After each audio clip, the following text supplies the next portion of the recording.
What was once your safe harbor, well, that becomes the source of the threat itself. The intimacy you shared, all those secrets you whispered, it gets twisted into evidence, weaponized and used against you. And the love you felt, the very foundation of everything, is reframed suddenly. It's not a gift anymore. It's remembered as a mistake, a fatal error in your judgment. The source material is just ruthless in its clarity. Here it says, betrayal is the fracture that insecurity never forgets. It is not just pain, it is humiliation. And that's the key, isn't it? It's the exposure of your own trust as a kind of weakness. See, this isn't just an emotional event. It's what you could call a psychic injury. It's a wound that literally rewires you. It teaches your nervous system that openness is dangerous, that vigilance is the only real way to survive. Your body learns to stay on for a war you never even wanted to fight. And after an injury like that, the quiet inner voice of self-doubt completely transforms.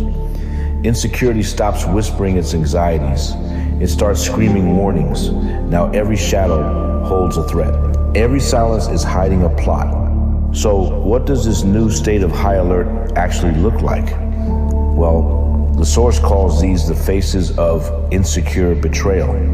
It's like a new armor you put on to protect that wound. It starts with suspicion, right? Seeing potential threats everywhere. That can harden into interrogation, where you're constantly demanding proof and reassurance. Paranoia becomes your new lens for the world, connecting dots that aren't even there. To prevent future pain, you might turn to isolation, pushing everyone away, or maybe even vindictiveness, this desire to strike back at the world that hurt you. And this is what's so tragic. It creates the self-fulfilling prophecy. The fear of being betrayed again leads you to interrogate others. Of course, this constant pressure creates conflict, which causes them to pull away. And their withdrawal, well, that becomes the proof you were looking for all along, which just renews your suspicion. You get trapped in a cycle that just feeds itself over and over. Your own mind becomes a hostile place. The past isn't a source of comfort anymore. It's a crime scene. Your memory turns into a courtroom where you are both the prosecutor and the defendant, replaying every single moment, every conversation, endlessly searching for the clue you missed, the one sign that could have saved you from all this. Now, what's really interesting is how this psychic injury shows up differently depending on our internal foundation, what psychologists call our attachment style. And the data on this is pretty stark. For people with a secure attachment, meaning they generally feel safe in relationships, betrayal is still a deep wound, but healing is possible. You see higher levels of forgiveness, resilience, rebuilding trust.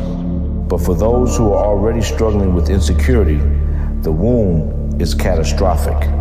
The ability to forgive, to restore intimacy, to regulate emotion, it all just plummets.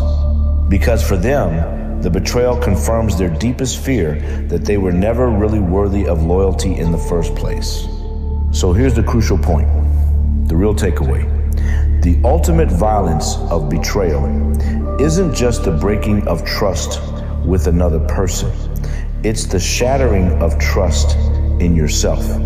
The world isn't what it seemed, and maybe even worse, your own perception, your own judgment can no longer be trusted. I mean, how can you believe in anything when your own senses failed you so completely? If something in this story reached you, stay close. There's more beneath the surface.